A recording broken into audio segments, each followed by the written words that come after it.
Hello दोस्तों, नमस्कार। आप सभी का आरवी नोट्स परिवार में बहुत बहुत स्वागत है। आज चर्चा का विषय है एनटीपीसी सीबीटी फर्स्ट का कट ऑफ क्या रहने वाला है, सेफ स्कोर क्या होने वाला है और सीबीटी 1 में कितने गुना कैंडिडेट्स को पास किया जाएगा और सीबीटी 2 की तैयारी करे या ना करे। तो देखो, बात करते हैं हम। यदि उद्देश्य सही हो तो ईश्वर भाग्य से अधिक देता है। देखो, एनटीपीसी में सीबीटी जो फर्स्ट है उसमें ग्रेजुएट लेवल की जो पोस्ट थी वो थी 8113 पोस्ट और अंडर ग्रेजुएट की थी। ये अपना एग्ज़ाम हो चुका है ये एनटीपीसी ग्रेजुएट लेवल 8113 पोस्ट के लिए। ठीक है, अब बात करते हैं हम इसमें कितने गुना कैंडिडेट को पास किया जाएगा। तो देखो, एनटीपीसी सीबीटी 1 परीक्षा रेलवे बोर्ड आरआरबी के प्रत्येक पद के लिए रिक्तियों की संख्या का 20 गुना उम्मीदवारों को शॉर्ट लिस्ट किया जाएगा। कितने? 20 गुना। मतलब जैसे अगर 100 रिक्तियाँ हैं तो उसका 20 गुना हो गया 2000 कैंडिडेट को। तो सीबीटी फर्स्ट में कितने? 20 गुना कैंडिडेट को पास किया जाएगा। अब हम इसके बारे में भी देखेंगे कि 20 गुना को कैसे पास किया जाएगा। देखो, अपने जो ग्रेजुएट लेवल की टोटल वैकेंसी है कितनी है? 8113 वैकेंसी है। ठीक है, अब सीबीटी 1 में कितने पास करेंगे? 8113 को 20 गुना करते हैं तो ये बनता है 1,60,260 कैंडिडेट्स को पास किया जाएगा सीबीटी 2 के लिए।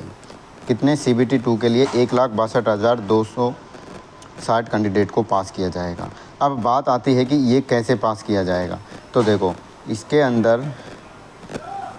अंदर क्या होता है, जैसे यूआर की पोस्ट होती है, अलग अलग पोस्ट है। जैसे यूआर की मान लो किसी बोर्ड के अंदर 100 वैकेंसी है ना, और ओबीसी की इसी तरह जैसे 50 वैकेंसी हैं। तो जिस पोस्ट की जितनी वैकेंसी, जैसे यूआर की 100 हैं तो 100 का 20 गुना वो लेते हैं इनको, और ओबीसी है, ओबीसी की 50 गुना है तो 50 का 20 गुना यानी 1000। तो इस तरह से जिस पोस्ट की, जैसे यूआर की है तो यूआर का 20 गुना, ओबीसी है तो ओबीसी का 20 गुना, और एससी है तो एसटी का 20 गुना, एससी है तो एसटी का 20 गुना। इस तरह कैंडिडेट को 20 गुना में पास किया जाता है। ठीक है, और ये बोर्ड बाई बोर्ड वेरी करता है। अब बात करते हैं थोड़ा सा प्रीवियस ईयर कट ऑफ क्या रहती है। देखो, एनटीपीसी सीबीटी फर्स्ट के लिए ये स्टेशन मास्टर लेवल 6 की जो पोस्ट है इसके लिए अलग अलग बोर्ड की जो कट ऑफ रही थी। देखो, इलाहाबाद की जो कट ऑफ थी वो यूआर की थी 88, एससी की थी 77.97, एसटी की थी 73.38, ओबीसी की थी 84.39 और ईडब्ल्यूएस की जो थी 83.62। इस तरह अलग अलग बोर्ड की थी। अजमेर की बात करें तो अजमेर की देखो 83 थी। ठीक है, एससी की यूआर की थी 83, एससी की बात करें तो 70 और एसटी की बात करें तो 68.26, ओबीसी की बात करें तो 81.13 और ईडब्ल्यूएस की 73.03। ये सीबीटी फर्स्ट जो हुआ था उसकी कट ऑफ है सीबीटी 2 के लिए। ठीक है, तो ये अलग अलग बोर्ड की कट ऑफ गई थी।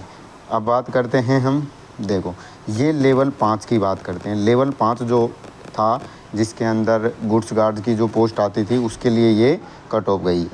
तो इसकी बात करें तो देखो, ये रांची का है।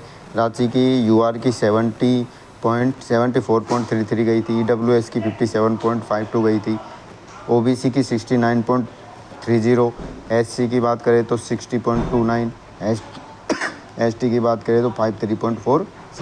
तो कहने का मतलब ये है, ये जो कट ऑफ है अलग अलग बोर्ड बाई बोर्ड वेरी करती है और अलग अलग जो UR, EWS, OBC, SC, ST category wise अलग अलग वेरी करती है। ठीक है, जैसे अजमेर की बात करें तो देखो, अजमेर की लेवल 5 की कितनी गई थी? 74.59, वो ईडब्ल्यूएस की 65.18 गई थी, ओबीसी की बात करें तो ये गई थी 70.83, एससी की बात करें तो 63.12 और एसटी की बात करें तो ये 62.15। तो देखो, ये 62 हो गया यहाँ से और ये 74 हो गया। तो 74 से 62, अब ये कट ऑफ वेरी कर रही है। ये हो गई एसटी की, ये हो गई यूआर की। ठीक है, तो एक ही बोर्ड के अंदर ये कट ऑफ वेरी करती है कैटेगरी के हिसाब से। ठीक है, ये पिछली बार की बात करते हैं। अब इस बार की बात करते हैं कि इस बार क्या चांस है cut off change board by board कैसे चेंज होगी। तो देखो, यूआर की जो कट ऑफ है ना, एक्सपेक्टेड कट ऑफ यूआर की 65 से 75 के बीच रहने वाली है, 65 to 75 रहने वाली है, ठीक है। और EWS की 58 से लेके 68 रहने वाली है। OBC की 60 to 70 रहने वाली है। SC और ST की बात करें तो 50 to 65 रहने वाली है। ये बोर्ड बाई बोर्ड अलग अलग कोई बोर्ड मान ले जिसकी कट ऑफ हाई जाती है तो उसके अंदर ये वाली रेंज में चले जाएंगे, जिसकी कट ऑफ कम जाती है उसके अंदर ये वाली रेंज के अंदर चले जाएंगे। तो ये इस रेंज के अंदर अगर आप इससे मतलब ये हाई रेंज से अगर ज़्यादा नंबर आ रहे हैं तो फिर तो टेंशन नहीं है, फिर तो आपका CBT फर्स्ट में सिलेक्शन होने वाला है, कन्फर्म है।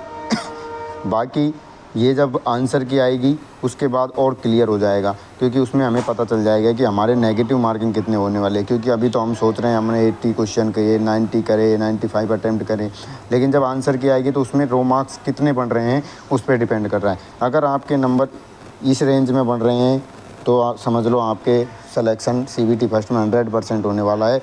आपको CBT 2 की तैयारी स्टार्ट कर देनी चाहिए, कन्फर्म है, ठीक है। ये बाद में आंसर की के बाद में जब रिज़ल्ट आएगा उसके बाद नॉर्मलाइजेशन होगा तो नंबर और बढ़ जाएंगे उसकी तो, लेकिन इतने रो मार्क्स में आपका सिलेक्शन 100% होने वाला है। Thanks to all of you, subscribe now.